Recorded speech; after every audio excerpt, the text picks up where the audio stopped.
안녕하세요. 소방설비기사 정기분야 24년도 실기 대비 특강을 맡게 된 이재훈 강사입니다. 자, 이제 수업을 진행할 건데요. 저희가 이제 목차를 한번 가볍게 보고 시작할게요. 경보설비 볼 거고요. 똑같이 피난구조설비, 소화활동설비 이렇게 보고 나서 소방전기실무 핵심 문항을 보도록 하겠습니다. 제어회로 핵심 문항도 같이 보도록 할 테니 그 부분도 참고 부탁드립니다.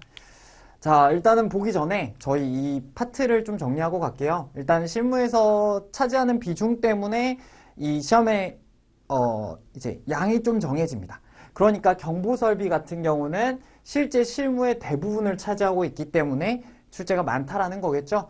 경보설비는 똑같이 그 부분을 반영하고 있습니다. 많이 출제가 되겠죠. 그래서 이 부분이 가장 중요하게 작용을 하게 됩니다. 피난구조설비 또한 이제 시공을 관리하는 요소보다는 관리 분야 유지에 해당하는 요소로 보고 있습니다. 똑같이 피난구조설비도 중요하게 작용을 하겠죠.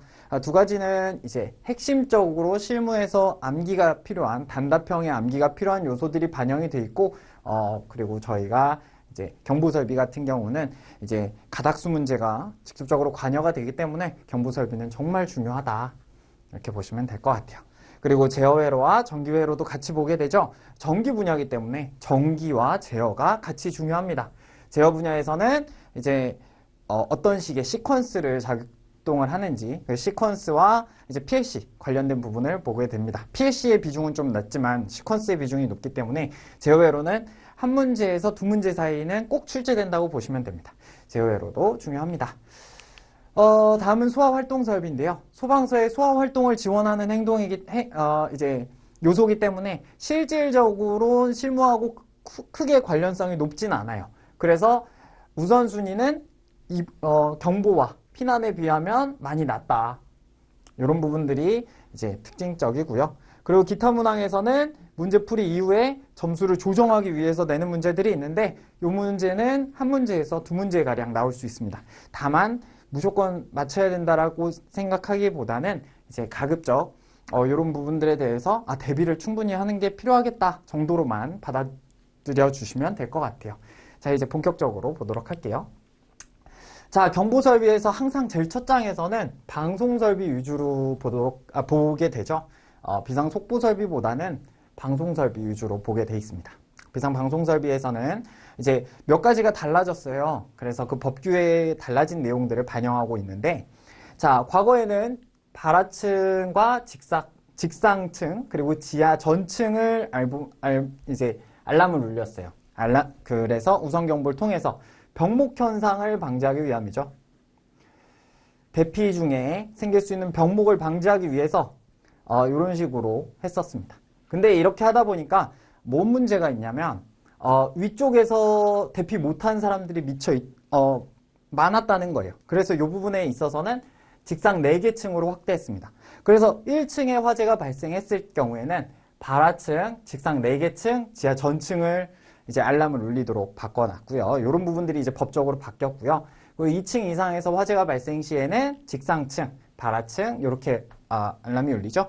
그 부분도 직상 4개층으로 바뀌었다고 보시면 됩니다. 자, 이런 부분들은 사실 시험에 내기가 좋아요. 왜냐하면 현재 내용을 잘 알고 있는지 실무에 대해서는 빨리빨리 업데이트를 할 수 있고 법적으로 사항을 파악하고 있는 사람들이 이제 실무에 적합한 사람이기 때문에 이런 부분을 위해서라도 이 부분은 시험에 나올 가능성이 매우 높죠. 그리고 또 구조에 대한 내용을 실무와 연결하여 출제된 가능성이 높다 했습니다. 자, 항상 나오는 이 부분 있죠. 실내에 설치하는 것에 있어서 1W 이상이다. 자, 귀를 그린다고 했었어요. 귀에다가 이렇게 이제 귀걸이도 하죠. 그래서 귀걸이를 실내에 설치하는 것에 있어서는 1W, 여기 1이 있는 거고 여기 평상시에는 외부에는 3W 이상 이렇게 기억해 주시면 될 것 같고요.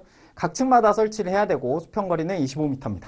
자, 수평거리 25m 우리 어디서 봤어요? 발신기에서 봤죠. 발신기와 동일하게 설치한다고 생각을 하시면 편합니다. 연결을 같이 잡는 경우가 있기 때문에 기억하시면 될 것 같고요. 음량 조절기 ATT 그리고 이 부분에 있어서는 업무용 그리고 긴급용 배선, 공통선 배선하는 문제가 나오는데 해당 문제는 어렵지 않기 때문에 쉽게 맞힐 수 있고요. 다음은 감지기입니다. 감지기의 종류를 먼저 보도록 할 건데 자, 시험에서도 마찬가지예요. 종류에 대해서 세밀하게 묻지는 않아요. 감지기 역할을 충분히 이행하고 있는지 보고 있기 때문에 시험에 나오는 종류는 모든 감지기를 내는 것이 아니라는 겁니다. 주요한 감지기를 기억하시면 되고요. 그 부분이 시험에 나오기 때문에 그 부분에 포커스를 맞추고선 공부를 하셔야 되는 거예요. 그리고 두 번째 볼게요. 감지기가 설치 조건에 맞는 것인지 판별해야 됩니다. 자, 감지기가 맞게 설치되어 있는지 알고 있어야 되는 거죠. 그래서 그 부분에 대한 문제들이 나옵니다. 자, 이제 보도록 할 건데 저는 가급적 암기를 줄여드리고 싶었어요. 이해가 최대한 되실 수 있게끔 문제를 이제 암기하시기 편하게끔 조정을 해서 내고 있으니까 그 부분을 기억해 주시면 좋을 것 같고요. 제가 앞으로도 설명드릴 부분도 암기 위주보다는 이제 이해와 내용을 정확하게 기억하는 부분으로 가도록 하겠습니다. 민트초코님 안녕하세요. 자, 그럼 감지기 종류는 간단하게 보도록 할게요. 이제 연기, 불꽃, 열을 통해서 감지하게 됩니다. 감지기는 스위치와 가깝습니다. 네. 저도 지금 최대한 특강에서 많은 걸 담아서 드릴 수 있도록 노력하겠습니다. 자, 일단은 감지기는 스위치와 같아요. 어떤 거를 보고 스위치를 누르는 거예요. 근데 스위치는 보통 사람이 손으로 누르죠. 이렇게 스위치가 있으면 잠시만요. 이 부분을 지우고 스위치가 있으면 이제 요거를 사람 손으로 눌러서 키죠. 작동을 그런 식으로 하는데 요 스위치의 역할을 감지를 하는 거예요. 그래서 연기를 감지하면 켜지고 불꽃을 감지하면 켜지고 이런 식으로 수동식 동작을 이 애들이 해준다고 생각하시면 됩니다.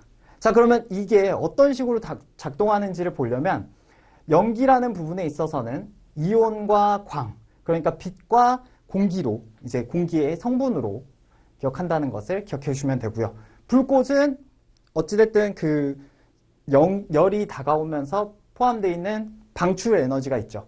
그 방출 에너지가 파장으로 자외선, 적외선 이렇게 해서 두 가지 방식으로 나오게 되는 겁니다. 자, 그럼 열 같은 경우가 아무래도 시험에 가장 중요하겠죠. 연기도 물론 중요하지만 열이 가장 중요합니다. 자, 복합식은 차동식과 보상식이 동시에 울렸을 때 작동을 하는 감지기예요. 그리고 보상식은 차동식 또는 보상식이 울렸을 때 작동을 하게 됩니다. 얘는 두 가지가 동시에 작동을 해야 되고 얘는 이제 하나만 작동해도 이제 작동을 하는 거죠. 그렇기 때문에 예민한 상황을 기준으로 합니다. 그렇게 보시면 되고요. 여기 차동식 정온식인데 여기 정온식으로 기억하시면 됩니다. 자, 그럼 차동식은 뭐고 정온식은 뭘까요? 정온식은 정해진 온도에 도달했을 때 작동하는 감지기고요. 차동식은 온도 차이를 통해서 작동하는 감지기입니다. 결과적으로 이 두 가지 요소 중에 한 가지로 작동을 하게 되는 거죠. 차동식의 종류에는 스포트형, 분포형, 그리고 정온식에는 스포트형에는 감지선형이 있습니다. 이렇게 해서 보시면 되는데 중요한 부분들은 여기 이제 공기관식, 그리고 반도체식, 여기도 반도체식 중요하고 스포트형 자체가 중요하기도 합니다. 해당 내용을 하나씩 보도록 할게요. 자, 공기관식의 설치 기준을 보도록 할게요. 공기관식의 설치 기준은 빈칸 넣기로 빈번한 출제가 됐었어요. 빈칸에 이제 구멍을 뚫어 놓고 여기 이렇게 해놓고 여기에 맞는 보기를 1번, 뭐 여기 A, 여기 B 이런 식으로 해서 A에는 뭐가 들어가야 된다. B에는 뭐가 들어가야 된다. 이런 식으로 나왔었죠. 그런 부분들이 이제 공기관 설치 기준이기 때문에 이거 자체의 내용을 정확하게 기억하는 것이 중요합니다. 그런데 우리가 이걸 한번 보기 전에 이 부분만 가볍게 먼저 보고 가도록 할게요. 일단은 다른 부분도 중요한데 이 부분이 헷갈릴 수 있기 때문에 정확하게 구분할 수 있어야 됩니다. 일단 검출부 5도 이상이라는 기준이 있는데 정온식과 헷갈리시면 안 돼요. 정온식 스포트형은 45도 미만을 유지해야 되고요. 지금 공기관식 같은 경우에는 5도 이상이죠. 결국에 5도 미만을 유지해야 된다는 거죠. 그렇기 때문에 손 50으로 외워주시면 되고 여기는 45정으로 기억하시면은 좀 수월하게 기억하실 수 있습니다. 자, 이제 이 부분을 기억하고 헷갈리는 부분이 이거 말고는 없기 때문에 이걸 기억해 주시고 보도록 할게요. 수열부인 100m 이하의 공기관이 다이어프램이 설치된 하나의 검출부와 연결되는 구조입니다. 자, 여기 보면은 검출부가 또 설치가 되는데 이게 쭉 이어지는 곳에는 검출부가 있겠죠. 근데 지금은 수열부 위주로 기억하시면 됩니다. 검출부에서 나올 수 있는 문제는 요거밖에 없어요. 검출부, 요거하고. 이제 요거는 공통 기준이라서 모든 소화 설비에서 조적부가 설치되는 부분에서는 0.8에 1.5m 사이죠. 그래서 요 부분은 크게 어려운 부분이 없고요. 이제 나머지는 요 수열부에 관련된 부분입니다. 자, 공기관은 몇 미터까지 구해야 되냐? 100m를 구해야 됩니다. 그리고 감지 부분은 20m 이상이 노출돼야 되는 거죠. 그리고 공기관의 두께를 보도록 할게요. 공기관의 두께죠. 공기관의 두께는 이제 1.9mm 외경에 0.3mm 두께를 가지고 있어야 됩니다. 그렇게 보시면 되고요. 수평거리는 1.5m 이하가 돼야 됩니다. 이 부분 빈칸 넣기로 나오기 때문에 정확하게 기억하고 계셔야 돼요. 자, 공기관식에서 또 한 가지 나올 수 있는 게 이게 스포트형인데 여기 차동식이죠. 여기서 보시면 차동식 스포트형에서 공기팽창식이 있습니다. 이 공기팽창식에 관련된 내용이고요. 여기 공기팽창식입니다. 팽창식이고 여기 보시면 이제 여기에서 나올 수 있는 문제는 공기팽창식에 관련된 내용에서는 이제 이 부분이 위주로 나와요.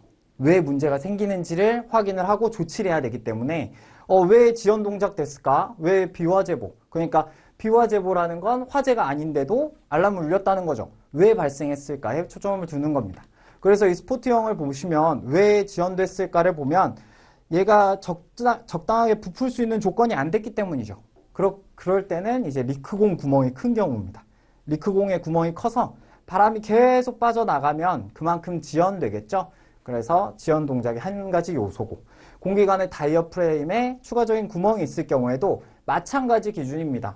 결국에 공기가 빠져나가는 구멍이 존재한다는 거죠. 그렇기 때문에 지연 동작의 요소로 두 가지를 적을 수 있게 됩니다. 그리고 접점 수고치의 규정치보다 높을 때, 요새는 문제를 요구할 때 적어도 세 가지라는 조건이 있어요. 적어도 실기에서 필답형으로 적어야 되는 요소는 세 가지 이상 기억하고 계셔야 된다는 겁니다. 마찬가지로 그런 이유 때문에 접점 수고치도 기억을 해주셔야 돼요. 접점 수고치는 다이어프레임의 저항 정도라고 생각을 하시면 됩니다. 다이어프레임이 부풀어야 되는데 저항력이 높아서 충분히 부풀지 못하는 경우예요. 그렇기 때문에 더 많은 공기가 존재해야지 올라오는 경우를 이야기해요. 그 경우 때문에 이제 발생을 하는 거죠. 그래서 그 요소를 보시면 되고요. 잠시만요. 좀 지우고 또 보도록 할게요. 자, 이제 비화재보를 한번 보도록 할게요. 비화재보는 반대로 생각하시면 되겠죠? 반대로 생각해서 안녕하세요, 베이 요가님. 지금 보시면 비화재보 같은 경우는 이제 왜 발생했는지에 초점이 되는 거예요. 왜 화재가 아닌데도 발생을 했을까? 그래서 공기가 어느 정도를 빠져나가야 되는데 빠져나가지 못해서 생기는 경우입니다. 구멍이 작은 경우에는 그만큼 이제 내부에서 공기가 빠져나가지 못하기 때문에 쉽게 부풀겠죠. 그런 경우 때문에 쉽게 접점이 닿는 경우에 해당합니다. 그리고 또 반대쪽으로 리크 구멍이 막히거나 작아진 경우, 이물이 이렇게 삽입되거나 혹은 먼지가 이제 삽입되는 경우가 있습니다. 그럴 때 마찬가지로 팽창이 쉽게 되겠죠. 그런 경우를 볼 수 있습니다. 아까 말씀드렸던 접점 수고치가 규정치보다 낮아서 너무 쉽게 부푸는 경우가 있을 수 있겠죠. 그런 요소들을 확인해 보시면 이해가 되실 겁니다. 자, 이제 여기까지 했고요. 이 부분은 이제 저희가 지금 특강이다 보니까 시험에 나올 위주의 문제들을 위주로 다루고 있어요. 실질적으로 전체를 훑는 거라기보다는 포인트가 되는 요소를 본다고 생각하시면 됩니다. 시험에 이 부분은 반드시 나온다 생각하시면 됩니다. 자, 근데 우리가 이 스포트형 감지기를 기억할 때는 요 내용을 기억하셔야 되죠. 요 내용을 알고 있으면 문제 풀기가 참 쉬운데 내용을 기억하기가 참 힘듭니다. 그래서 요 부분에 있어서는 어떻게 외우시면 편하면 기타 구조는 곱하기 2를 했다가 나누기 2를 하신다고 생각하시면 됩니다. 그러면 여기는 80을 2로 나눈 게 되겠죠? 여기는 60을 2로 나눈 거고요. 여기는 50을 2로 나눠서 25가 된 거죠. 자, 그럼 한번 볼게요. 100에서 90, 90에서 80, 80에서 70이 되죠. 그쵸? 그리고 지금 여기서도 얘의 절반이라고 생각하시면 돼요. 절반. 그래서 45, 35. 나오는 거고요. 그렇게 되면 여기서 70을 잡았으니까 60, 50 이렇게 볼 수 있죠. 그래서 순차적으로 기억을 하시면서 기억하시면 됩니다. 그렇게 기억하시면은 충분히 기억하실 수 있고, 이 차동식에 해당하는 부분이 보상식에 똑같이 반영되어 있습니다. 보상식은 차동식 플러스 정혼식이었기 때문에 가장 먼저 차동식을 따른다고 보시면 되고요. 정혼식의 경우에는 특종이 이종을 따라서 만든 거라고 생각하시면 됩니다. 정혼식 자체를 이제 차동식처럼 유지하고 싶다라는 기준으로 기억하시면 돼요. 그렇기 때문에 특종은 보상식의 이종과 같다, 차동식의 이종과 같다라고 기억하시면 됩니다. 자, 그럼 쉽게 외울 수 있겠죠? 이렇게 해서 외우면 실질적으로 문제가 출제될 때는 실내 면적을 주고 몇 개를 설치해야 되는지 물어보겠죠? 그러면 600제곱미터 실이 있는데 차동식 1종을 이제 4m 미만의 실이 있는데 차동식 1종을 설치하려고 한다. 몇 개 설치해야 되냐라고 이제 물음이 올 수 있겠죠? 그럴 경우에는 차동식 1종이면서 4m 미만의 내화 구조라는 기준이 있을 경우에는 90을 적용하면 됩니다. 이렇게 계산해 주면 되겠죠? 자, 이런 문제가 나올 수 있기 때문에 이 부분은 매우 중요합니다. 출제율이 굉장히 높기 때문에 기억하고 계셔야 됩니다. 자, 다음은 이제 연기감지기입니다. 자, 여기서도 마찬가지로 기억할 거예요. 자, 150을 1로 나눈 거, 150을 3으로 나눈 거, 그리고 150을 2로 나눴다고 생각을 하시면 됩니다. 자, 그럼 각각 수치가 다 나오죠? 이런 식으로 기억하시면 되는데, 자, 이 150은 어떻게 외울까? 연기는 식었을 때 연기가 이렇게 나죠? 그래서 식어라고 기억하시면 됩니다. 그래서 식었을 때 이렇게 되기 때문에 그런다고 생각해 주시면 될 것 같아요. 자, 여기까지 봤어요. 이제 빨리빨리 해야지 이제 전체를 다 볼 수 있기 때문에 간단한 건 이제 넘어가도록 하고 이렇게 암기에 필요한 요소들만 설명드리도록 할게요. 자, 그리고 이제 설치 거리에 대한 내용이 나옵니다. 설치 거리에 대한 기준을 보시면 보통 보행거리의 기준으로 30m, 20m 이렇게 해서 정리가 돼 있어요. 그래서 그 부분을 보시면 사람의 폭으로 30보를 생각하시면 되겠죠. 보통 1m 정도를 생각을 하고 선정을 하기 때문에 30보 정도 평균으로 보고 있습니다. 그래서 그 기준이 그대로 나와 있다고 생각하시면 되는데 여기서도 마찬가지예요. 절반이죠. 자, 이렇게 계단 경사로를 통할 때 절반을 생각하시면 됩니다. 이 부분은 암기가 어려운 요소는 아니니까 가볍게 보시고 넘어가면 될 것 같아요. 이렇게 외웠습니다, 저는. 자, 그러면 이제 열 반도체식에 대한 문제가 지금 앞서서 봤던 거는 실제로 이제까지 출제가 많이 됐던 요소예요. 이 부분들까지는 정확하게 알고 계셔야 되는 요소들이고요. 이제 다음 나오는 부분은 현재까지 출제가 된 사례가 많지 않기 때문에 이 부분은 항상 시험에 나올 거라고 생각을 하고 책에 실어요. 저 또한 마찬가지입니다. 이 부분은 똑같이 중요하다라고 생각하고 있기 때문에 같이 담았어요. 자, 이걸 외울 때는 6, 5, 4, 3, 2 이렇게 외웠는데 여러분들도 이제 외우시기 편한 방법을 찾아서 외워주셨으면 좋겠습니다. 이게 이제 현재까지는 시험 출제가 적지만 앞으로 나올 가능성이 있기 때문에 기억해 주셔야 되는 요소죠. 자, 이렇게 보도록 할게요. 여기까지 보시면은 네, 요 감지기에 대한 부분은 다 보신 거라고 생각합니다. 감지기에서 나올 수 있는 부분이 크게 변형되지는 될 수는 없습니다. 왜냐하면 실질적으로 사용하는 감지기가 정해져 있기 때문에 그 감지기에 대한 내용을 정확하게 기억하고 있는지를 물어보는 거예요. 그래서 새로운 감지기를 또 물어보겠다, 찾아서 이제 작동 방식을 물어보겠다 하는 형태의 문제는 출제가 되지 않을 겁니다. 그래서 이런 요소들 위주로 준비를 해주시면 될 것 같고요.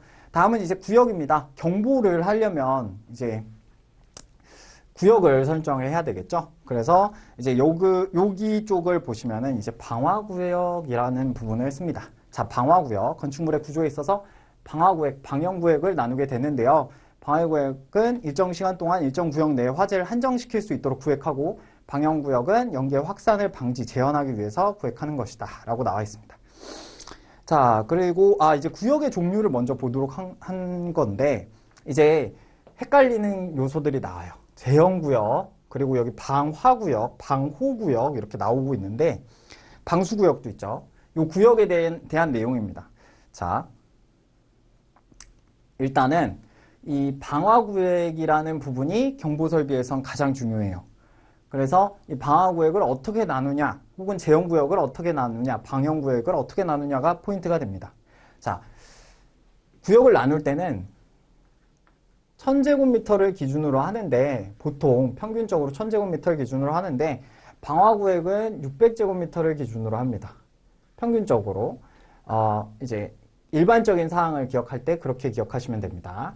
자, 이걸 기억하실 때 천장이라고 기억해 주세요. 천장을 기준으로 구획을 한다. 방연 구획 같은 경우에 천장을 기준으로 해야 되겠죠. 연기가 올라가서 이렇게 제트 플로우를 타거든요. 그것 때문에 1000제곱미터를 기준으로 합니다. 천장, 그래서 1000이고요. 여기에 사실은 절반 수치에 해당하는 부분이에요. 500제곱미터를 이제 600제곱미터로 이제 방화구획 기준을 잡고 있습니다. 그 부분까지 확인을 해주시면 될 것 같고요. 방호구획과 방수구역은 스프링쿨러에 대한 내용입니다. 일단 방호구획 같은 경우에는 폐쇄형 일대, 요수검지 장치 한 대가 담당하는 구역인 거죠. 자, 결국에는 폐쇄형 일대의 기준은 몇 가지가 있겠죠. 그래서 그 요소들을 제가 좀 이따가 한번 설명을 드리도록 할 거고, 방수구역은 개방형 일대. 자, 이 단어의 차이가 존재하기 때문인데요. 방수구역 같은 경우에는 물이 흘러서 이걸 방호해 준다라고 생각하시면 되고요. 방호구역은 이제 호 자체에 집중을 해가지고 이제 신호가 갔을 때 요 구간을 구획해서 이제 해준다고 생각하시면 됩니다. 방수의 경우에는 전체 면적을 기준으로 하고 있기 때문에 방수구역인 거고요. 부분을 나눠서 여기를 구간지어서 여기를 보호해 주는 게 방호구역이라고 보시면 되는 거예요. 자, 그럼 이렇게 해서 구역을 나누는 문제들이 시험에 나옵니다. 경계구역 조건이 나오겠죠. 자, 마찬가지로 방화구역, 경계구역이라고 표현됩니다. 자, 경계라는 건 뭐예요? 우리 이제 군대에서도 경계선다, 보초선다라고 하죠. 그래서 경계한다. 그러니까 화재가 발생을 하면 즉각 준비할 수 있도록 경계하는 요소예요. 그렇기 때문에 이 경계구역은 경계를 잘 할 수 있는 형태로 구역이 되어야 된다는 거죠. 자, 그래서 둘 이상의 건축물에 미치면 안 되죠. 그쵸? 둘 이상의 건축물에 미치면 뭐가 문제가 될까요? 자, A가 있고 B가 있는데 둘을 이렇게 엮어놨어요, 만약에. 그러면은 A에서 발생했는지 B에서 발생했는지 모르죠. 구획이 정확하지가 않기 때문에 혼동을 줄 수 있기 때문에 이 부분은 중요합니다. 둘 이상의 건축물에 미치지 않도록 해야 합니다. 자, 그리고 둘 이상의 층에 미치지 않아야 된다. 그런데 500제곱미터 이하의 범위에서는 두 개의 층을 하나의 경계구역으로 할 수 있다 라고 나왔습니다. 자, 이거는 왜 그런 거예요? 500제곱미터 정도는 이동해서 차지할 수 있다 라고 보는 겁니다. 그래서 이 부분에서는 기준치가 되는 거죠. 그런데 이걸 쉽게 외울 때 기억을 하시면 아까 천장을 기준으로 했었죠. 저희가 이제 1000제곱미터를 기준으로 해서 일반적인 설비 담당 구역을 정했었죠. 거기에 절반 되는 요소라는 걸 볼 수 있겠죠. 이런 부분들에서는 두 개 층까지 해서 1000이 되어 있기 때문에 해당 구역을 하나의 실로 묶을 수 있다는 걸 기억하시면 됩니다. 하나의 경계구역의 면적은 600제곱미터 이하로 하고 한 변의 길이는 50m 이하로 해야 한다. 자, 보행거리 기준에 따라서 기준치를 정하는 거예요. 그래서 50m 이하라는 부분이 사유되는 요소라고 생각하시면 돼요. 50m를 넘어서면은 사람이 이제 보호받지 못하는 요소들이 너무 많아지죠. 저희가 유도등이라든가 유도표지 그리고 기타 여러 가지 이제 경계 설비도 이 기준치를 맞춰서 설치하라는 겁니다. 50m 이하로 해서 설치를 해야 사람이 피난까지 보호를 받을 수 있기 때문에 이렇게 하는 거죠. 물을 한 잔 마시고 하도록 할게요. 자, 그리고 이제 요 요소가 또 있는데 해당 특정 소방 대상물의 주된 출입구에서 그 내부 전체가 보이는 것에 있어서는 50m의 범위 내에서 1000제곱미터 이하로 할 수 있다라고 나오죠. 자, 일반 기준에 따라도 된다라는 내용이 나와 있습니다. 근데 여기에 기준치가 나와요. 50m는 넘어서면 안 돼 라는 내용이 남겨져 있습니다. 중요하니까 확인해 주시면 되고요. 수직은 45m라고 보시면 됩니다. 수직은 이제 경계구역이 보이실까요? 여기 이렇게 보시면 이제 요 구획된 린넨실이라든가 파이프실 이렇게 있죠. 피트실 이렇게 이어지는데 여기 이게 계단 같은 경우에 45m 요 기준 적용을 하라는 겁니다. 자, 그렇게 해서 보시면 되고요. 내용이 어렵지 않기 때문에 여기까지 가볍게 보도록 할게요. 자, 이렇게 내용을 이해하고 보다 보면 암기의 요소가 많이 줄어듭니다. 자, 지금 보신 것도 사실 내용을 기준으로 하면서 암기를 해야 될 요소는 많이 없었죠. 그렇게 해서 암기를 최대한 줄여드리는 방향으로 이제 설명을 드렸어요. 그렇게 기억을 해주시면 되고요. 자, 요거까지만 한번 보도록 할게요. 외기에 면하는 장소. 자, 여기에서 보시면은 상시 개방된 부분이 있는 차고, 주차장, 창고 등에 있어서는 외기에 면하는 부분으로부터 5m 미만의 범위 안에서는 경계구역의 면적에 산입하지 않는다라고 나와 있습니다. 자, 경계구역은요, 왜 설치하는 거냐면 제때 피난하라고 설치하는 거죠. 빨리 확인을 해서 제때 피난해 주시고요. 그리고 여기에는 제가 이제 보호를 해드릴게요. 이런 식으로 해서 이제 소화전과 연동을 한다든가, 뭐, 스프링클러 연동을 하는 거죠. 자, 그런데 이 부분에 있어서는 5m 미만의 범위까지는 충분히 도망칠 수 있는 부분이라고 생각을 하는 거예요. 여기까지는 어차피 대피를 하기 위해서,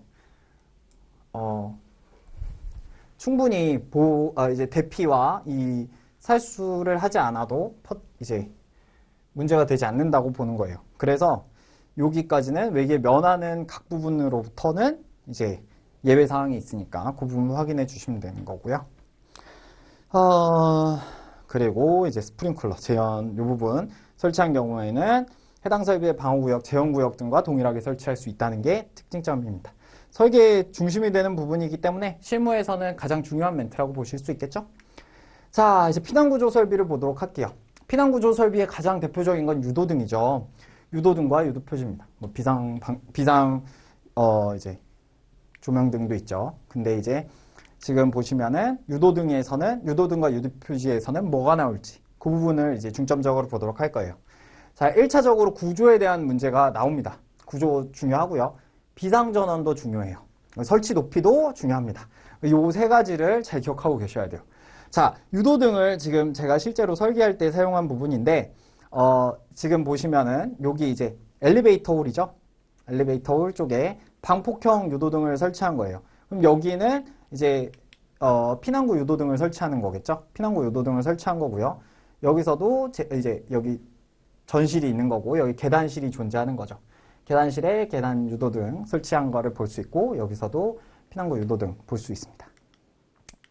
그래서 이렇게 설치한 애들에 대해서 설치 높이와 조건들을 배우게 될 거고요. 그리고 구조에 대한 내용을 보도록 할 거예요. 그리고 전원을 어떻게 넣어야 되는지. 얘네들은 지금 전원이 산입이 돼 있는 게 아니죠. 그래서 이 전원을 어떻게 운용해야 되는지 그런 부분들을 보도록 할 거예요.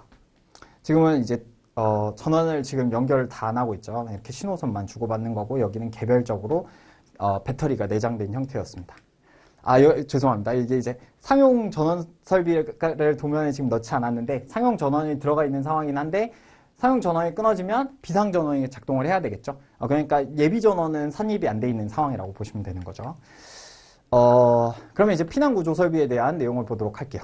자, 일단 제일 처음에 봐야 되는 건 이 설치 높이부터 먼저 보도록 할게요. 자, 피난구 유도등은 어떤 상황에서 찾냐면 고개를 빳빳이 든 상태에서 유도등을 쳐다보는 상황이에요. 그렇기 때문에 1.5m 이상입니다. 그쵸? 대피를 할 때는 연기가 있으니까 고개를 숙이게 되죠. 그렇고 이동해야 되기 때문에 1m 이하입니다. 바닥을 보면서 걷기 때문이에요. 이렇게 이동을 하기 때문에 시선이 바닥을 향하게 되는 거예요. 그래서 높이가 1m 이하로 제한되는 거고요. 피난구 유도등은 이제 피난 장소를 찾기 위해서 고개를 들고 위치를 선정하기 때문에 1.5m 이상이 되는 겁니다. 피난구 유도등은 바닥으로부터 높이 1.5m, 출입구와 인접하도록 설치한다는 조건이 있습니다. 그 거실 통로 유도등도 마찬가지죠. 거실에서 어디를 통해야 되는지가 중요합니다. 그래서 1.5m 중요하고요. 구부러진 모퉁이 및 보행거리에서는 20m마다 설치를 하게 돼 있습니다. 자, 그러면 이제 계단 통로 유도등에 관련된 부분에서는 경사로 계단참마다 설치가 되죠. 계단을 이렇게 오르면 여기 보통 이렇게 설치가 돼 있죠. 그래서 요거를 이제 계단 통로 유도등이라고 보는 거죠. 자, 그리고 복도 통로 유도등도 보면 복도를 통해서 지나가는 구간이기 때문에 시선 마찬가지로 하부를 바라보고 지나가게 되어 있습니다. 1m 이하 이렇게 보시면 되고요. 자, 다만 여기 이 문제가 시험에 많이 나와요. 자, 지하철 이 경우에는 바닥면에 설치할 수 있는데 죄송합니다. 자, 이 경우를 언제 바닥면에 설치할 수 있는지 물어볼 때가 있죠. 자, 이건 어떻게 해야 되냐면, 자, 이 종류, 용도가 중요합니다. 용도. 자, 도매시장, 소매시장, 여객, 자동차 터미널, 지하 역사 또는 지하 상가인 경우에는 복도 통로 중앙 부분에 바닥에 설치합니다. 자, 이렇게 설치하는 거죠. 여기에다가 설치를 한다는 거예요. 자, 근데 이걸 암기를 해야 되죠. 용도를 암기하기 위해서 우리 어떻게 외울 거냐면 대동여지도로 기억하도록 할게요. 자, 대는 없어요. 근데 여지도, 여객터미널, 지하차도, 도가 있죠. 도매시장, 그리고 지하상가 해서 이렇게 해서 하나씩 기억해 주시면 되고, 도매상가가 있으니까 소매시장도 있다. 이렇게 해서 기억하시면 됩니다. 자, 여기까지 하면은 이제 높이 조건과 그리고 높이 적용 시에 특이한 사항까지 기억했어요. 그쵸? 그럼 그 다음에 우리 또 구조에 대해서 묻는다고 했었죠. 바탕색에 대해서 묻는 경우가 예전엔 많았어요. 사실 이 부분이 헷갈릴 수 있기 때문에 많이 나왔었어요. 자, 근데 피난구 유도등을 보시면 이제 바탕색이 이제 초록색이라고 보는 거예요. 그리고 여기는 이제 흰색 이렇게 보는 거였죠. 자, 근데 요거에 대한 출제가 나왔는데 이제 그렇게 기억하시면 돼요. 통로 같은 경우에는 얘가 하나의 조명이 될 수 있다라고 생각하시면 됩니다. 그래서 얘네들은 바탕색이 흰색이 되는 거죠. 그렇게 보시면 되는 거예요. 그리고 객석 통로 유도등은 여러분 맨날 봤죠. 우리 영화관 가면 항상 이렇게 설치돼 있잖아요. 그거 생각하시면 어려운 부분 아닐 것 같아요. 이렇게 해서 기억해 주시면 됩니다. 자, 유도등의 비상전원. 자, 아까 말씀드렸던 전원입니다. 평상시 상용전원으로 이제 점등이 되고 있다가, 지금 같은 경우에는 전멸이 가능한 애들을 삼선식이라고 해요. 그래서 이런 경우를 이제 삼선식이라고 하고 여기 전원 버튼이 있죠. 그래가지고 이게 언제 점등되는지 이렇게 보셔야 되는데, 자, 여기서는 이 요소들에 대해서 질의를 하는 문제가 나올 걸로 예상이 됩니다. 그렇기 때문에 이 부분을 기억해 주셔야 돼요. 자동화재 탐지 설비의 감지기 또는 발신기가 작동되는 경우, 자, 이거는 뭐예요? 경보 설비죠. 비상 경보 설비의 발신기가 작동되는 경우, 똑같은 내용인데 한 번 더 적는 겁니다. 그리고 상용 전원이 정전되거나 전원선이 단선되는 경우, 그러니까 단선이 됐을 때 확인을 해줘야 된다라는 요소가 되는 거고, 방지 업무를 통제하는 곳, 전기실에서 수동으로 점등할 때, 자, 스위치가 있어야 되는 요소라고 생각하시면 됩니다. 자동소화 설비가 작동할 때, 스프링클러 같은 경우가 이제 작동할 때 작동을 같이 해줘야 된다라고 보시면 되는 거겠죠. 자, 이렇게 해서 이 요소들에 대해서 삼선식이 점등하는 시기 문제로 나올 수 있으니까 기억해 주셔야 합니다. 자, 여기서 외우실 때 저는 이게 빨간 등이 점등했을 때, 그래서 여기 이제 발신기도 같이 들어가니까 빨간 게 점등됐을 때라고 보는 겁니다. 자, 자동화재 탐지 설비하고 비상경보 설비는 수업 시간에 한번 설명을 드렸는데 결국에 화재를 탐지하는 게 자동화재 탐지 설비였죠. 그래서 경계구역이 중요한 거고 비상경보 설비는 경보 알람이 중요한 거예요. 그 차이는 있지만 어찌됐든 두 가지가 경보 설비라는 점에서는 같이 기억해 주시면 될 것 같아요. 그래서 빨간 게 발했을 때 이렇게 기억해 주시면 될 것 같고요. 전원 단선됐을 때라든가 이제 수동 점등할 때는 그림을 떠올리면서 기억해 주시면은 손쉽게 기억하실 거라고 생각합니다. 시험에 나올 거기 때문에 기억해 주셔야 돼요. 이 부분은. 자, 비상전원의 용량을 보도록 할게요. 자, 일반적으로 지금 이게 뭐예요? 1시간 기준이 있고요. 20분 기준이 있어요. 자, 대피는 그 기준이 원래 보통 10분에서 20분이라고 보시면 돼요. 10분 내에 대피를 가장 가장 우수한 대피 시간으로 보시면 되고요. 늦어도 20분이라는 조건이 있습니다. 그렇기 때문에 그 조건에 따라서 20분 이상을 버티면 된다라고 정해주는 거예요. 그리고 예외 규정이 있죠. 그리고 여기에 아까 본 대동여지도가 나옵니다. 그래서 대동여지도 시기에는 비상조명등을 더 길게 설치해야 된다라는 거예요. 자, 근데 이 대동여지도 왜 나왔을까요? 왜 이렇게 설치를 하냐면요. 이제 통로의 폭이 넓기 때문이에요. 통로의 폭이 넓기 때문에 일정 부분에 설치하면 여기가 가려지면은 유도등의 역할을 못하게 돼요. 그렇기 때문에 정중앙에 설치를 하는 요소가 반영이 되는 겁니다. 그때는 대동여지도를 보고 유도등을 따라간다라고 생각하시면 되겠죠. 이것도 피난을 할 때 지도를 본다라고 생각하시면 좀 쉽게 기억하실 수 있을 거라고 생각됩니다. 자, 그럼 유도등의 비상전원까지 봤어요. 자, 여기까지 하면은 사실 주요한 문제들에 대해서는 꽤나 많이 다룬 거라고 보실 수 있어요. 그래서 이제 조금만 더 해서 점수를 더 올리도록 하죠. 자, 휴대용 비상조명 등 항상 나오는 건 이제 빈칸 넣기로 많이 나오죠. 자, 여기 보시면은 요런 게 이제 포인트가 됩니다. 설치 우표는 이거 항상 이렇게 나오니까요. 조작이 필요하거나 이제 챙겨야 되는 부분이기 때문에 이 부분 시험에 나올 수 있습니다. 빈칸 넣기로 내면은 이제 뚫을 게 없어. 만약에 그러면 이제 여기를 뚫는 거죠. 그래서 이 부분은 사실 맞추라고 하는 거예요. 그래서 그 부분 확인해 주시면 되고 배터리 용량은 20분 이상 유효하게 사용할 수 있어야 되죠. 자, 이제 다시 차분하게 한 번씩 보도록 할게요.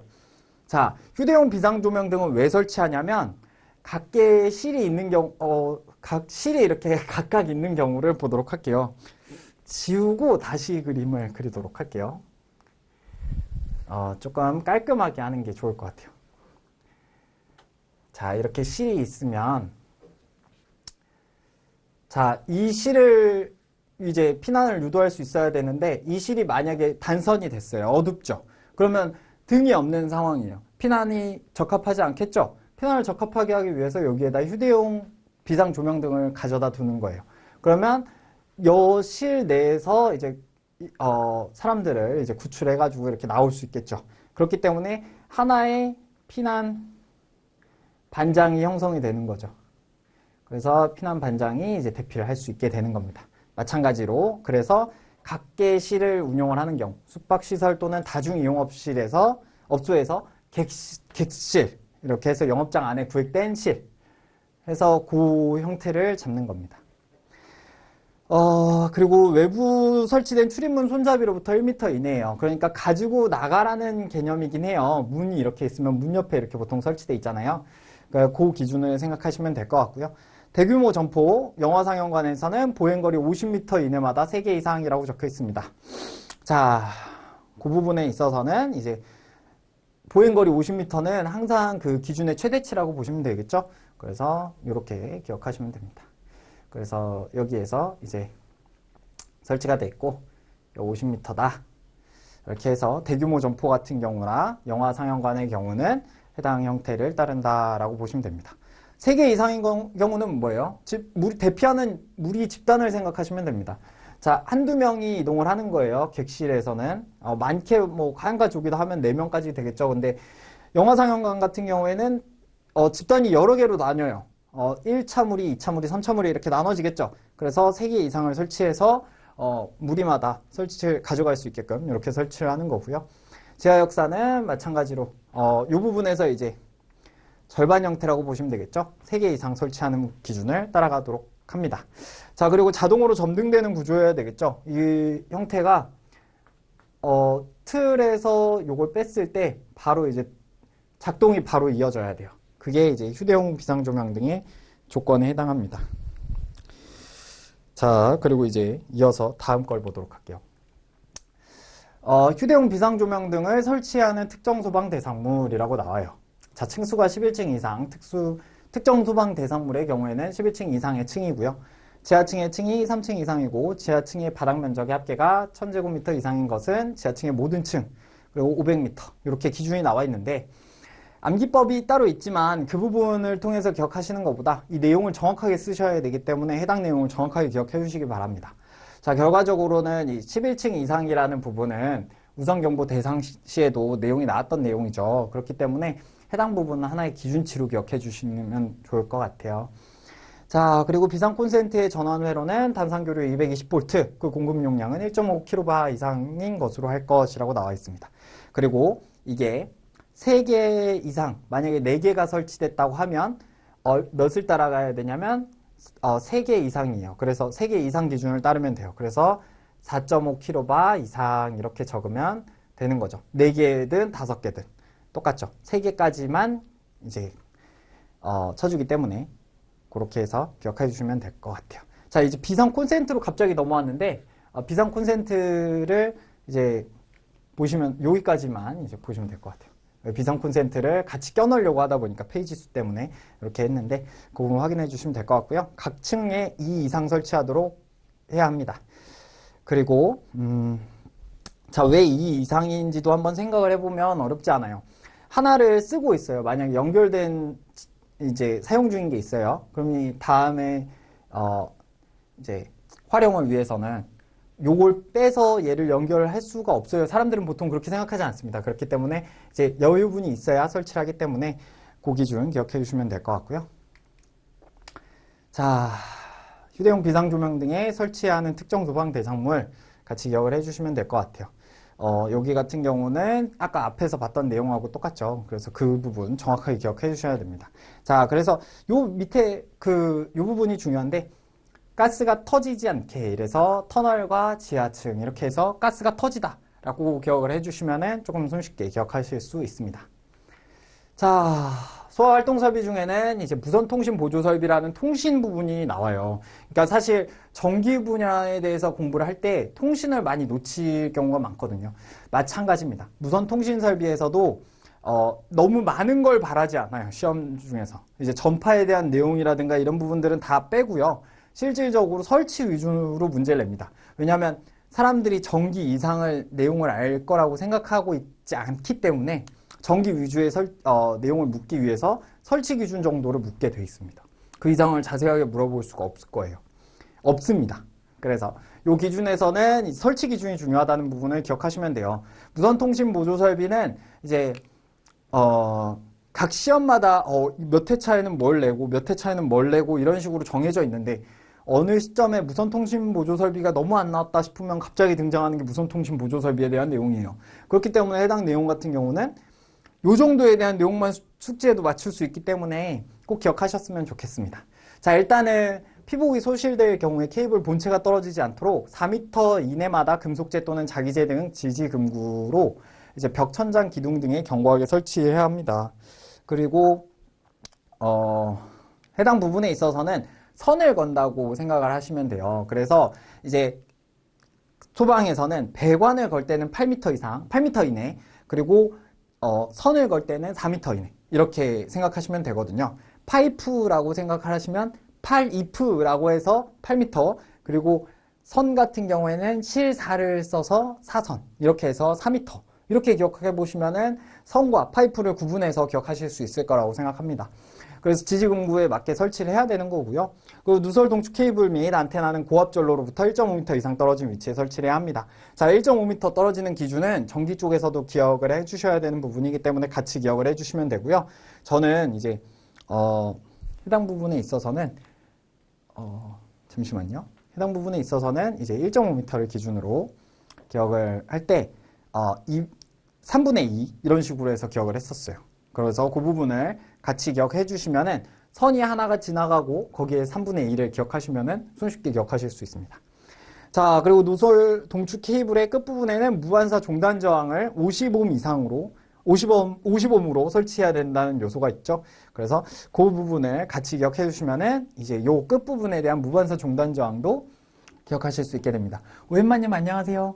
이제 특강 자체가 여러분들한테 지금 시험에 포커스를 맞춰서 설명을 드리다 보니까 정말 세밀한 부분이라든가 이런 부분에서는 이제 실제 강의라든가 책에서 좀 자세하게 한번 보시면서 해주시면 좋을 것 같아요. 자, 자료는 다 올려놨으니까 같이 보시면 될 것 같고요. 자, 시험 전에는 꼭 한번 살펴보세요. 해당 부분이 시험에 잘 나오는 부분으로 이제 추려놨기 때문에 좀 강조할 부분들이 설명이 나옵니다. 자, 이 부분도 시험에 자주 나오죠. 감지기 회로가 동작할 때 얼만큼의 전류가 흐르고 감시할 때 어느 정도의 전류가 흐르는지 나오는 부분인데요. 이 다음 부분도 한번 같이 보도록 할게요. 자, 이렇게 설치가 되어 있어요. 이게는 이제 전원이 이제 가해졌을 때 이제 선로 저항이 있겠죠. 선로 저항이 있고 종단 저항이 있습니다. 55ohm이라는 종단 저항이 있죠. 그리고 릴레이 저항까지 이렇게 설치가 되어 있는데 그 각 저항을 포함한 형태로 평상시에는 유지가 돼요. 그러다가 감지기가 동작을 했어요. 그러면 접점이 붙겠죠. 접점이 붙으면서 종단 저항이 빠진 상태로 접점이 걸려요. 근데 종단 저항이 50kΩ로 굉장히 높은 저항이었기 때문에 해당 부분에서는 신호가 바로 가게 되는 거죠. 동작 전류에 대한 문제를 묻기 때문에 이 부분은 정확하게 기억하셔야 되고 문제가 보통 어떻게 출제되냐면 지금처럼 감시 전류를 제시하고 나서 동작할 때는 얼마의 전류가 흐르는지를 묻거나 하게 됩니다. 그래서 감지기 회로의 감시 전류와 동작 전류를 기억하실 때는 이 부분 실제 적용에 관련된 부분이기 때문에 기억하셔야 되고요. 자, 우리 오메 법칙을 모르는 분들은 아마 없겠지만 오메 법칙이 정말 중요하죠. 그래서 정말 단순한 오메 법칙을 적용하는 문제이기 때문에 해당 부분 손쉽게 맞출 수 있어야 돼요. 자, 근데 일단 여기까지 설명을 드리고 다음 문제로 넘어가면서 조금씩 더 보도록 할게요. 자, 전압강화라는 부분이 나와요. 전압강화 같은 경우에는 요 수치를 기본으로 따라갑니다. 그래서 17.8에서 루트 2를 곱하면 30.8이고요. 2를 곱하면 35.6인데 결과적으로 이 전압강화가 몇 번째 일어나는지에 따라 기준치가 되는 거예요. 근데 삼선식에 대한 기준치를 기억을 하려면 이제 루트 2라는 부분을 적용을 해야 되는데 실질적으로 시험에 나오려면 이 부분에 대한 내용을 정확하게 기억은 하고 계셔야 됩니다. 그래서 어떻게 유도하는지를 보신다기보다는 해당 내용을 암기하셔가지고 빠르게 푸는 게 더 중요해요.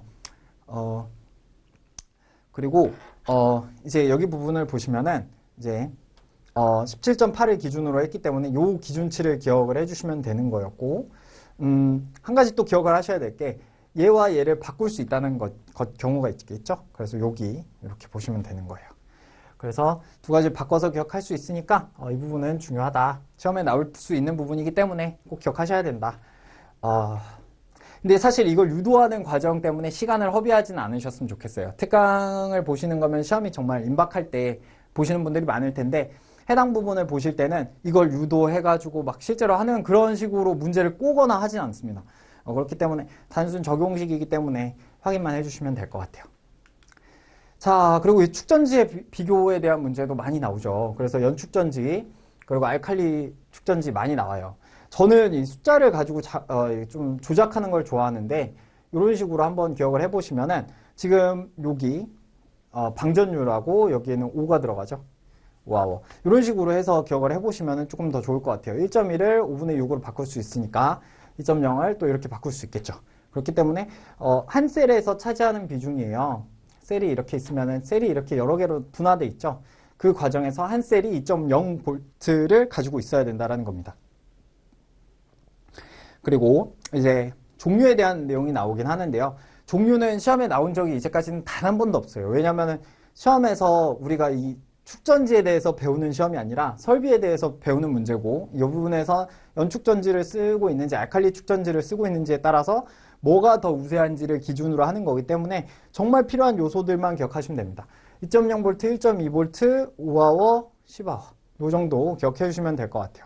그리고 알칼리 축전기의 장점을 묻는 경우가 시험에 나오기 때문에 그 부분 지금 딱 보시면 나오죠. 결과적으로 충전 시간이 짧고 수명이 길다.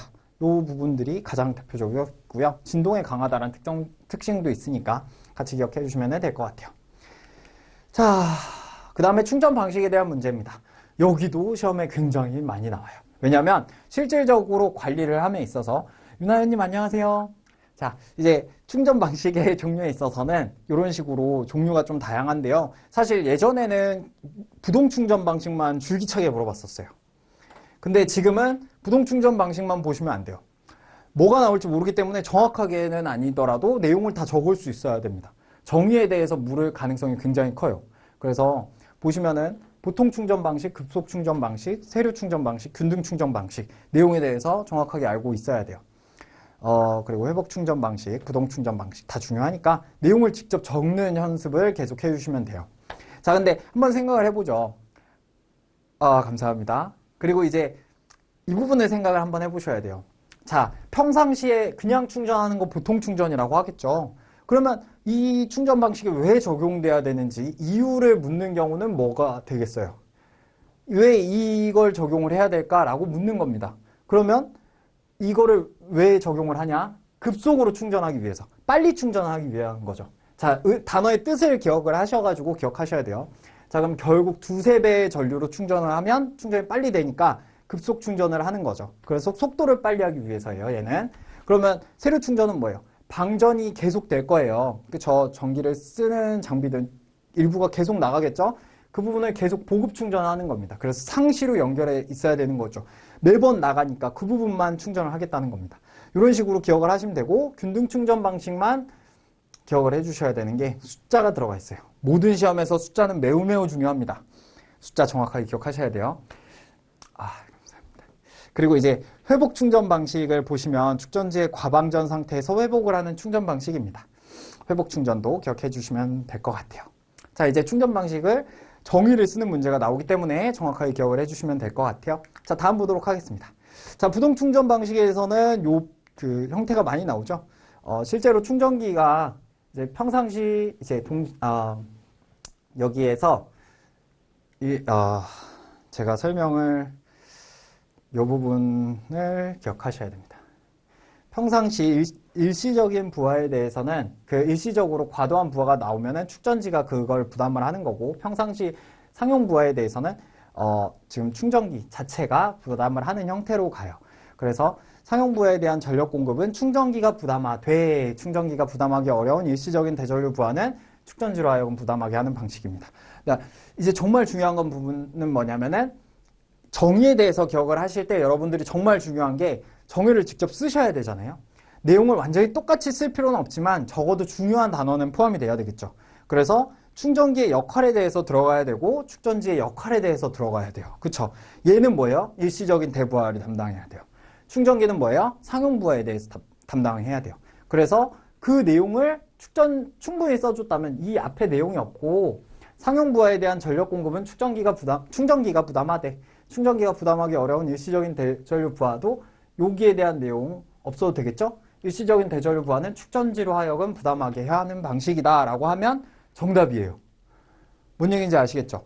주요한 단어들, 결국엔 역할에 대한 게 내용의 중심이 되기 때문에 역할에 대한 내용만 기억하시면 되는 거예요. 암기 요소로 받아들이지 마시고 각각의 역할로만 생각을 하시면 정의를 쓰는데 무리가 없다는 겁니다. 자, 그럼 마찬가지로 앞에 것도 똑같이 적용을 하면 되겠죠. 자, 어려운 부분이 아니기 때문에 가볍게 보시면 됩니다. 자, 그리고 이제 제가 너무 시간을 좀 많이 끈 상황이긴 한데 이 부분 좀 자세히 설명을 좀 드리려고 하다 보니까 계속 좀 이렇게 좀 길어졌어요. 여러분 좀 그래도 좀 자세히 좀 풀고 다시 한번 또 진행을 해볼게요. 자, 전동기의 용량과 속도에 대해서도 문제에 나와요. 자, 근데 여러분 이것도 생각을 해줘야 돼요. 이거는 이 시기의 출처가 어디냐면 수력학입니다. 수력학에서 제일 먼저 출발을 했어요. 자, 압력과 Q에 대한, 유량에 대한 값이 전력으로 좀 표현이 되는 형태가 나온 거죠. 근데 이게 또 어디와 맞물리냐면 V와 I라는 전기식과도 맞물립니다. 그러면 이거는 이제 실제 들어가는 전력량이 V와 I를 곱했던 것처럼 압력과 유량으로 표현이 되는 거예요. 전력을 그대로 변환한다고 생각하시면 되겠죠. 그렇기 때문에 얘네들의 포인트는 Q와 H입니다. 그리고 여기서 9.8이라는 그 중력 가속도를 계산하는 부분인데, 이 부분에 있어서는 기계 분야에서 세밀하게 보시면 돼요. 중요한 거는 요 PQ. 우리는 이 압력을 수두로 계산하는 걸 이제 H, 여기 보시면 전향정으로 계산한 건 압력에 대한 높이 값이에요. 우리가 압력을 A를 1을 가했어요, 압력을. 그러면 이게 튀어오르죠. 그만큼의 높이를 양정으로 표현하는 거예요. 자, 그래서 유량과 H, Q와 H를 기준으로 계산하는 거고요. 거기서 생기는 손실에 대한 부분, 그리고 이제 여유, 우리는 이 손실이 염두가 되니까 여유 개수를 부여한 거예요. 그래서 K도 넣는 거고 여기에 효율도 넣는 겁니다. 선생님, 왜 효율을 넣어요? 라고 하면 이 두 값을 바꿔보세요. 그러면 효율은 뭐예요? 자, 일단 입력이 들어가야 되죠. 그리고 여기 출력이에요. 500원을 넣는데 1000원어치의 그 뭔가 사탕이 나와요. 500원을 넣었는데 포켓몬빵이 나와요. 이렇게 생각하면은 이제 효율이 어느 정도 거예요? 엄청 이득인 거죠. 그쵸? 그쵸? 효용성이 많이 높다는 겁니다. 그래서 이 효율을 계산할 때 바꿔서 입력 값이 이렇게 들어온 거고 여기가 효율 값이 된 거죠. 바꿀 수 있으니까.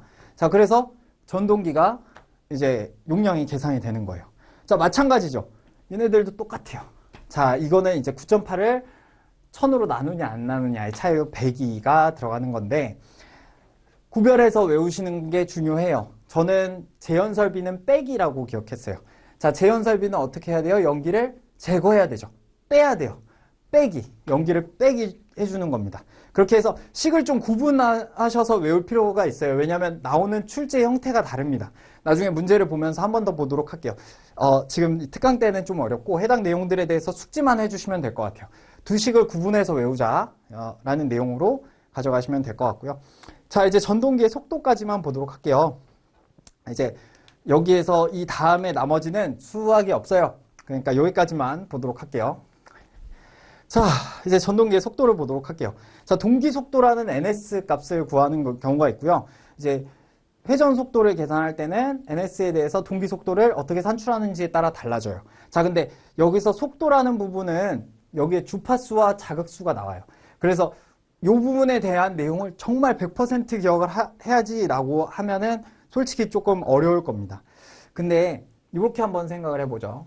ns 120f. 자, 이렇게. 자, 그렇게 해서 제가 여기서 세부적으로 하면 뒤에 내용을 못 보여드리기 때문에 해당 내용은 그냥 이렇게까지만 하시고 기억을 해주시면 됩니다. 중요한 부분이니까 해당 내용들에 대해서는 정확한 숙지가 중요해요. 자, 그럼 이제 전동기 기동 방법을 보도록 할 건데요. 선생님이 이 부분에서는 전기 요리를 많이 설명을 해줘. 전동기를 통해서 전기 요리를 한다라고 해서 기억해 주시면 될 것 같은데요. 전기 요리 이렇게 기억하시면 됩니다. 기동 방법에 대해서 많이 묻기 때문에 해당 부분 정확하게 기억하셔야 돼요. 전전압 기동, 기동 보상 기법, 그리고 Y 델타 기동법, 리액터 기동법 이렇게 나와 있어요. 자, 해당 내용은 시험에 무조건 나와요. 그런데 과거에는 이 정의에 대해서 물어본 적은 단 한 번도 없거든요.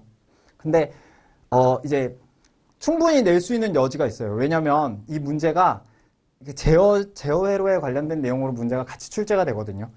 이 회로를 구성할 때 Y 델타 회로에 대한 구성을 많이 해요. 그렇기 때문에 정의를 쓰실 수 있어야 됩니다. 해당 내용 정의까지 쓰실 수 있도록 기억하셔야 돼요. 제가 근데 그 전에 뭐라고 말씀드렸냐면 이 기동법을 왜 하는지가 들어가면 정의를 쓸 수 있다라고 말씀드렸었죠. 자, 마찬가지입니다. 정의를 외울 때는 Y 혹은 여기서 지금 방법은 뭐예요? 여기는 죄송합니다. 말씀 벌써 드렸는데 방법에 대한 정의예요. 그쵸? 왜 어떻게 하는지에 대한 정의입니다. 그렇기 때문에 기동을 어떻게 하는 건지 적으면 되는 거예요. 전격 전압을 가해서 기동하는 거고요. 얘는 삼상 단권 변압기를 이용해서 기동을 하는 거고요. 얘는 Y로 접속해갖고 기동을 하고 델타로 바꾸는 경우고요. 이제 리액터를 고정자 건선에 직렬로 삽입해서 기동을 하는 거예요. 결국에는 방법에 대해서 물었으니까 어떻게 하는지가 정의가 되는 거예요. 그 부분을 기억해 주셔가지고 기억을 암기를 해주시면은 해당 부분 어렵지 않기 때문에 시험에 나오면 혼자 점수를 따고 가는 거잖아요. 그렇기 때문에 기억을 같이 해주시면은 좋을 것 같아요. 자, 그러면 이제 앞에서 진짜 실질적으로 소방전기 실무 핵심을 보도록 할게요. 근데 여기서는 제가 가볍게 보여드리려고 한 거고 실질적으로는 이제 시간이 많이 없어서 정말 중요한 것들로만 할게요. 일단은 발신기부터 먼저 보도록 할까요? 자, 발신기는 지금 여기서 봤던 것처럼 지구선과 일단은 이 부분보다 이걸 설명을 먼저 드리도록 할게요. 자, 1대1 연결이 있고요. 1대-N 연결이 있어요. 자, 1대-N 연결은 뭐예요? 하나 가지고 여러 개를 연결해도 상관없는 거예요. 얘네들은 신호의 제어 수단이 아니에요. 그쵸? 신호를 보내고 받고를 하기 위한 용도가 아니에요. 얘네들은 일반적으로 하나를 묶고 신호를 한꺼번에 받는 형태입니다. 얘는 받는 형태라고 보시면 돼요. 그리고 혹은 보내기. 둘 중에 한 가지만 하는 거예요. 근데 1대1은 뭐예요? 주거니 받거니 해야 되는 애들이에요. 그쵸? 자, 한번 보도록 할게요. 자, 지구선 같은 경우에 1대1 연동이죠. 자, 지구선 한번 보도록 할게요. 발신기를 눌렀어요. 그러면 신호가 가죠. 지구선에서 신호가 울려요. 그쵸? 그러면은 신호를 발신기에서 준 거가 되고, 그쵸? 이런 식으로, 그 각각의 1대1 연동을 통해서 준 거예요. 그쵸? 그리고 얘는 여기에서 작동을 했다는 걸로 표현이 되는 거기 때문에 주거니 받거니로 보셔야 되는 거예요. 조금 이해가 어렵죠? 근데, 영준님 안녕하세요. 자, 여기서 중요한 부분은 뭐냐면, 이 1대1과 1대-N에 대한 구분을 해서 기억을 하셔야 되는 거예요. 자, 마찬가지예요. 이 개통도의 배선을 문제를 보실 거예요. 충분히 많이 볼 거고 그 부분에 대해서 얘기를 해야 되는데 감지기는 스위치입니다. 누르면 켜지고 끄면 꺼져야 돼요. 1대1 연동이 되는 겁니다. 그렇기 때문에 1대1 연동으로 잡아주시는 거예요. 자, 감지기 말고 또 뭐가 있죠? 사이렌 있죠. 사이렌은 뭐예요? 제가 죄송합니다. 갑자기 넘어와서 좀 당황스러우실 텐데 지구 경종과 표시등은 결국에는 내용이 뭐예요? 자, 지구 경종은 뭐예요? 울려주는 거예요. 알람 소리가 되는 거죠. 소리가 되는 거고 보는 거예요. 보이는 거예요. 결과적으로 출력 대상인 거예요. 스위치를 눌렀어요. 그랬더니 불이 켜지고 소리가 들리기 시작했어요. 이런 식으로 기억하시면 되는 거겠죠? 그리고 버튼을 눌렀어요. 두 개가 작동하는 겁니다. 이런 식의 연동을 생각하면서 기억을 해주시면은 너무 어렵지 않아요. 이 부분 하나하나씩 생각을 해보시면은 결국에는 정말 단순한 회로도로 축소가 됩니다. 그쵸? 지금 여기서 이제 신호를 한번 보도록 할게요. 어렵게 다가가지 말라는 거예요. 자, 문제를 풀면서 세부적으로 보고 싶지만 시간이 없는 관계로 가볍게 설명만 드릴게요. 지금 보시면 지구선이 변동이 되고 나머지 선 똑같죠? 그쵸? 나머지 선은 뭐예요? 1대 n 연동인 거예요. 자, 1대 n 연동이에요. 얘네들은 스위치가 아니기 때문에 응답선 같은 경우가 좀 이제 특이한 경우라고 생각을 하시겠지만 응답선도 생각을 해보시면은 다 똑같이 연결이 돼 있어요. 그쵸?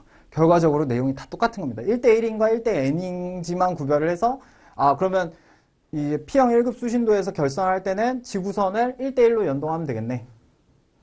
그리고 나머지는 어떻게 기억하면 돼요? 기계를 그리면 돼요. 그래서 여기 표현되는 거 있고 여기에 점점점점 있고 이런 식으로 해서 기억을 하시면 어렵지 않게 실질적으로 이렇게 동그라미가 있지만 이렇게 해서 발신기 옆에 있고 이렇게 소리 들리는 거 있지만 그 내용들에 대해서 어떻게 생긴지만 알면 이 선을 기억하는데 훨씬 수월하겠죠. 그런 식으로 기억을 하시면 됩니다. 문제 풀 때도 마찬가지예요. 거기 특이사항이 있고 변동사항이 있을 수 있지만 해당 사항이 기본적으로 1대1 연동인지 1대 n 연동인지만 기억을 하면 어렵지 않게 풀 수 있다는 겁니다. 자, 근데 예외가 있습니다. 자, 이게 이제 SVP에 해당하는 부분이겠죠. 자, 준비작동식 스프링쿨러에 대한 내용이에요.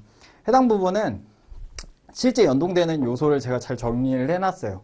교차 회로가 적용이 됩니다. 그쵸? 그렇기 때문에 감지기가 2개가 들어가요. 그쵸? 그리고 나머지도 한번 생각을 해보시면 1대1 연동인지 1대2 n 연동인지만 생각을 하면 내용이 정리가 돼요. 근데 너무 많아서 헷갈릴 수 있습니다. 장비를 정확하게 기억하고 있으면 헷갈릴 리가 없어요. 그래서 저는 지금 이것까지 세부적으로 가지는 않을 거예요. 근데 보시면서 연동이 이렇게 되고 있는구나 정도를 보시면 됩니다. 그렇게 보시면은 어렵지 않게 파악을 할 수 있을 거예요. 자, 그렇게 보고 넘어가도록 할게요. 여기서 이제 더 자세한 설명을 드리는 것보다 실질적으로 장비가 어떻게 연동되는지만 기억하시면 됩니다. 수신계 종류도 준비작동식의 간선에 대한 부분이죠. 결과적으로 여기 부분이 이제 유수검지 장치에 해당하는 부분이기 때문에 자, 유수검지라고 하죠. 그래서 물이 흐르는 것을 감지하는 장치들이에요. 그쵸? 물이 흐를 때 어떻게 감지하는지 보는 거예요. 그리고 밸브가 열려 있으면 어떻게 돼야 돼요? 이제 밸브가 개방되어 있으니까 주의해야 돼. 밸브 주의가 들어가는 거겠죠? 이런 식으로 해서, 물이 지나갔어. 그러면 이거 뭐 해야 돼요? 개방을 확인해야 되는 거겠죠? 그 유수검지 장치가 열렸어. 밸브 기동이겠죠? 이런 식으로 해서 조건에 따라 기억을 해주시면 됩니다. 자, 제가 지금 이 부분을 설명을 드리는 것보다 여기서 루프 한 번만 잡아드리도록 할게요. 이제 감지기 회로가 몇 가닥이 지나갔는지 보려면 루프를 이렇게 그리시면 돼요. 시작과 끝점은 무조건 만나야 된다. 이렇게 기억하시면 됩니다. 제가 근데 너무 좀 거칠게 그리긴 했는데요. 자, 이렇게 해서 색이 지나갔으면 공통선도 지나가야 되겠죠. 공통선도 이렇게 하나가 또 지나가요. 자, 그럼 이제 볼까요? 몇 가닥 지나갔는지. 나에서 몇 가닥 지나갔어요? 4가닥 지나갔어요. 자, 마에서 몇 가닥 지나갔어요? 2가닥 지나갔어요. 이렇게 보시면 됩니다. 자, 이제 감지기 회로까지만 보도록 할게요. 요거는 이제 헷갈릴 수 있으니까. 근데 나머지는 직접 공부하시면서 보시면 되는 거예요. 어렵지 않으니까. 혼자 생각할 수 있으니까. 그게 넘어갈 거고요. 자, 전실 제형 보도록 할게요. 급기가 작동을 하면서 배기가 빨아야 돼요. 보내고 이제 배출하고 이런 식으로 해서 급기와 이제 배기 댐퍼가 작동을 합니다. 댐퍼라는 거는 뭐냐면 이제 이런 식으로 돼 있는 거 여러분도 보셨을 거예요. 에어컨에도 설치돼 있죠. 댐퍼가. 이렇게 설치가 돼 있어서 문을 개방하고 기류를 개방하고 닫고 해요. 결과적으로 뭐하고 똑같아요? 밸브의 역할을 전기식으로 하는 거랑 똑같아요. 자, 그래서 전실 제어의 경우에는 기동 댐퍼 방식과 기동 복구 댐퍼 방식이 적용되어 있습니다. 자, 복구를 할 거니 안 할 거니 차이예요. 그래서 여기서 보시면 자, 기동을 해야 돼요. 어떤 장치가 기동을 해야 돼요. 그럼 뭐가 들어가야 돼요? 움직여야 되는 거죠. 전기 신호를 동력 신호로 바꿔야 되는 거죠. 그렇기 때문에 전기 신호가 인입이 돼야지만 움직이는 거예요. 댐퍼는 움직여야 돼요. 그렇기 때문에 전원선이 들어가는 거고요. 그리고 확인등이 들어가야 돼요. 자, 이거 작동 중인지를 확인할 수 있어야 돼요. 그래야 고장 여부를 판단할 수 있겠죠.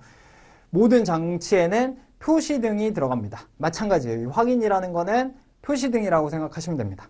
자, 그래서 실질적으로 배기 댐퍼가 이렇게 있으면 여기 전원 표시등이 있어요. 급기 댐퍼는 이렇게 생겼죠. 차압 조절기가 이렇게 있고 여기 급기가 있습니다. 여기에 제어반이 있는데 이 제어반에 이제 표시등이 다 있어요. 그래서 표시등에 연결되는 부분이라고 생각을 해주시면 됩니다. 자, 근데 이걸 또 수동으로도 작동할 수 있거든요. 그래서 수동 기동도 이제 추가되고 있으니 해당 내용까지 기억해 주시면 되고요. 자, 수동 기동은 당연히 두 개가 나눠져 있어야 되겠죠. 하나 틀고 하나 끄고 이게 가능해야 되는 거니까 자, 투전으로 설정하고 있습니다. 자, 이렇게 보시면은 기동 댐퍼 방식 확인해 볼 수 있을 것 같고요. 자, 복구 신호를 또 주는 경우가 있겠죠. 복구는 전체 복구를 기준으로 합니다. 그래서 전체 복구 기준으로 이제 복구 신호를 줍니다. 지금 여기서 복구선이 하나가 추가되어 있는 거를 추가해 봤어요. 여기는 복구 신호가 두 개니까 각각 복구할 수 있어야 되겠죠. 그래서 두 개가 추가되는 형태로 보시면 됩니다. 자, 자료를 보시면서 나중에 한 번씩 선을 체크해 보시면 될 것 같아요. 어렵게 받아들이시지 마시고 MCC는 무조건 5줄이죠. 자, MCC는 기동 정지, 기동 표시, 전원 표시, 공통. 자, 이 공통을 생각 안 하면 결국에는 주은 언니, 아버지 안녕하세요. 자, 기동과 정지를 각각 잡아주시면 돼요. 결국에는 기동했으니까 기동 표시해야 되는 거고요. 정지했으니까 정지 표시해야 되는 거예요. 근데 이 전원 감시 표시, 죄송합니다. 정지에 있으니까 다시 기동시킬 수 있다는 신호는 줘야 되는 거예요. 그래서 전원은 항상 지금 들어오고 있으니까 누르면 켜져 라고 하는 정지 시에는 전원 감시 표시등, 기동 시에는 기동 표시등 이렇게 보시면 됩니다. MCC는 무조건 5선 이렇게 기억하시면 돼요. 공통선 나가는 선 있어야 되니까 이렇게 보시면 됩니다. 자, 이제 시간이 정말 좀 촉박하게 있어서 빨리 진행하도록 할게요. 자, 기동 복구 댐퍼 방식인 경우에 아까 설명드렸죠. 그리고 이제 다 설명됐고 이제 방화문으로 넘어가도록 할게요. 방화문은 실질적으로 이렇게 돼 있는 형태 많이 보셨을 거예요. 이제 아파트 사시면 이렇게 해서 방화문이 양쪽으로 설치가 돼 있죠. 위에 설치되어 있는 거를 여기 자동 방화문 1, 여기를 2 이렇게 보시면 되는 거예요. 자, 결국에는 마찬가지예요. 기동 신호가 있어야 돼요. 그쵸? 얘네들이 기동되면 솔레노이드가 딱 작동해갖고 탁 닫히게 됩니다. 자, 방화를 왜 하는지 아시죠? 연기가 나갈 수 없게 막아주는 거예요. 화재 확대를 방지하는 거겠죠. 자동 방화문은 그래서 솔레노이드가 동작하게 하는 신호가 가는 거예요. 그래서 기동 신호가 연결되는 기동 신호 하나, 그리고 공통 하나, 기동 확인 하나 이렇게 들어가요. 그래서 이 부분에서 보시면 지금 각각 기동 공통, 기동 확인의 배선이 필요한 부분이고요.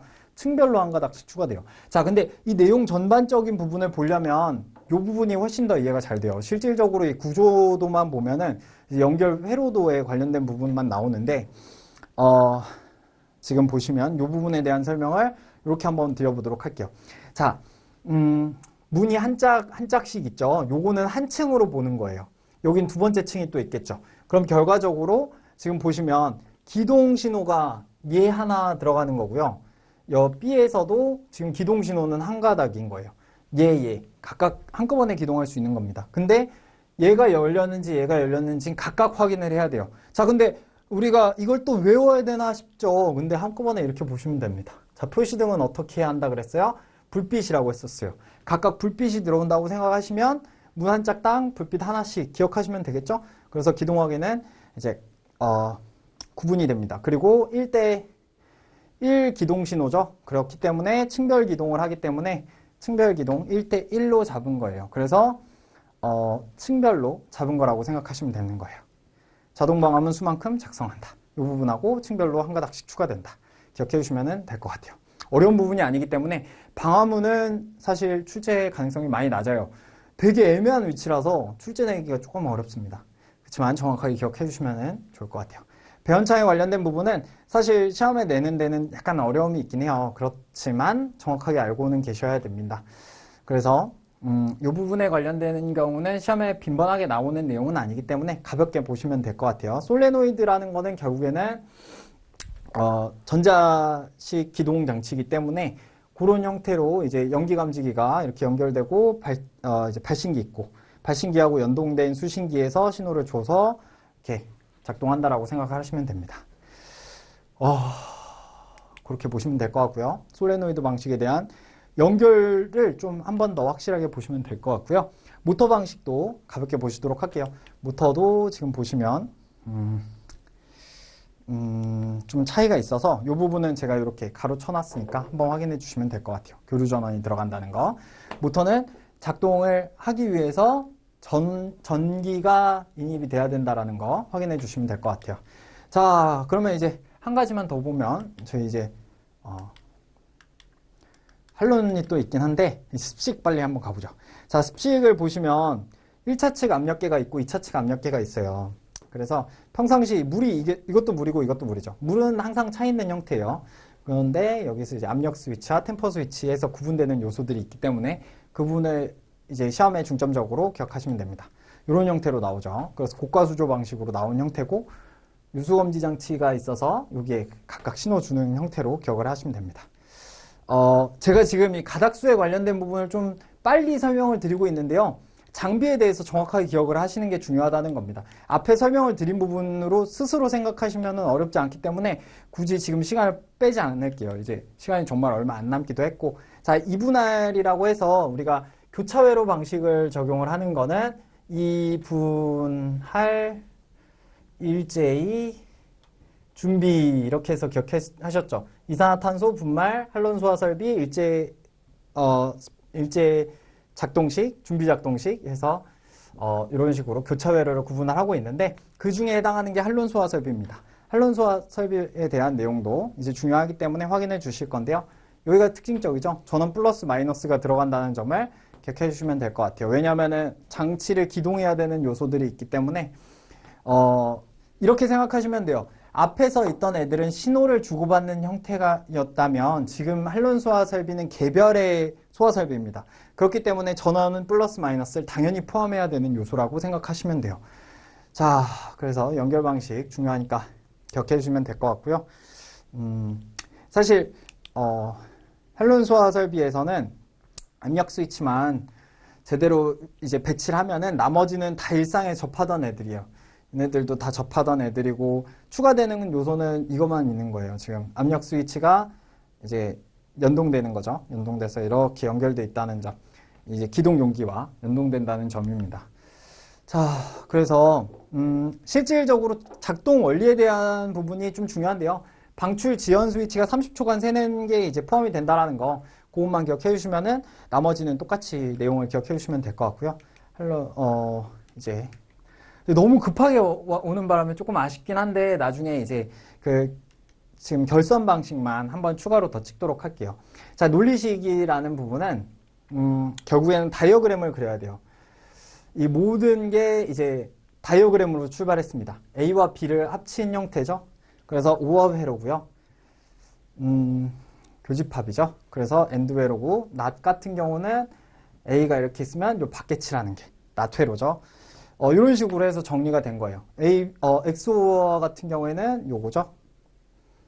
이렇게 포함된 요소라고 생각하시면 됩니다. 자, 그래서 이 부분을 제어회로에서 잡기 위해서는 벤 다이어그램을 통해서 전부 기억을 하시는 게 모든 시험에서 다 유리해요. 그렇기 때문에 벤 다이어그램으로 이용을 하시는 게 불대수를 이용하는 것보다 훨씬 수월합니다. 그리고 이거는 이제 논리식을 정의할 때도 지금 보시면은 작동이 언제 되는지 여부를 따지는 거예요. 결국에는 오업 회로나 엔드 회로나 지금 보시면은 얘는 오프 회로라고 하고요. 얘는 온 회로라고 해요. 결국에는 뭐냐면은 기동을 했을 때 작동할 확률이 75%예요. 꺼질 확률이 75%라는 거죠. 이런 식으로 제어를 하는 겁니다. 제어 회로를 짤 때 이 퍼센트를 통해서 실질적인 기동 방식을 제어를 하거든요. 그래서 그 부분을 같이 기억을 해주시면 되고요. 낫은 50%라고 기억을 해주시면 되고 우어도 마찬가지입니다. 그래서 그 부분에서 왜 시험에 집중이 돼 있는지를 생각해 보시면 어렵지 않게 보실 수 있을 거예요. 자, 논리식에 대한 내용이 또 나오니까 그 부분도 한번 참고해 주시고요. 자, 이렇게 해서 우어 눌렀을 때 어떤 회로가 작동하는지. 자, 마찬가지입니다. A와 B 마찬가지로 기억해 주시면 돼요. 우어 회로죠. 뭘 누르든 작동해야 되니까 이렇게 보는 거예요. 근데 벤 다이어그램 좀 헷갈리는 게 있죠. 저 이것까지만 할게요. 자, 논리 B 보시면은 이 내부에 들어갔을 때, 색칠했을 때를 1로 보는 거예요. 자, 우어 회로면은 여기도 1, 여기도 1, 여기도 1이죠. 그쵸? 그 과정을 생각해 주시면은 손쉽게 보실 수 있습니다. 111. 그러면 다 여기도 아닐 땐 여긴 0이 되는 거예요. 그런 식으로 벤 다이어그램 이해하시면 됩니다. 자, 제가 항상 모토로 생각하는 부분인데요. 작은 일도 무시하지 않고 최선을 다해야 한다. 작은 일에도 최선을 다하면 정성스럽게 된다. 정성스럽게 되면 겉에 배어나오고 겉으로 드러나면 이내 밝아지고 밝아지면 남을 감동시키고 남을 감동시키면 이내 변하게 되고 변하면 생육된다. 자, 항상 제가 강조하는 부분입니다. 자격증 시험에서 항상 배워야 되는 요소가 중요하죠. 근데 이 배움이라는 게 실질적인 실천으로 이어지지 않으면 이제 자격증은 정말 증에만 불과할 거예요. 여러분들이 이거를 실천으로 옮기고 실제 자격증을 딴 이후에도 계속해서 습득하고 노력하는 부분이 있다면 더 나아가 계속해서 생육되는 모습으로 이제 발전할 수 있을 거라고 생각하기 때문에 저는 항상 이 부분을 모토로 잡고 공부를 하거든요. 여러분도 같은 마음이셨으면 좋겠고 같이 이렇게 짧은 만남이지만 제가 드린 설명들이 좀 유용했으면 좋을 것 같고요. 저는 여기까지 이제 강의를 마치도록 하겠습니다. 이패스에서 수강설비기사를 담당하고 있는 이재훈이었습니다. 감사합니다.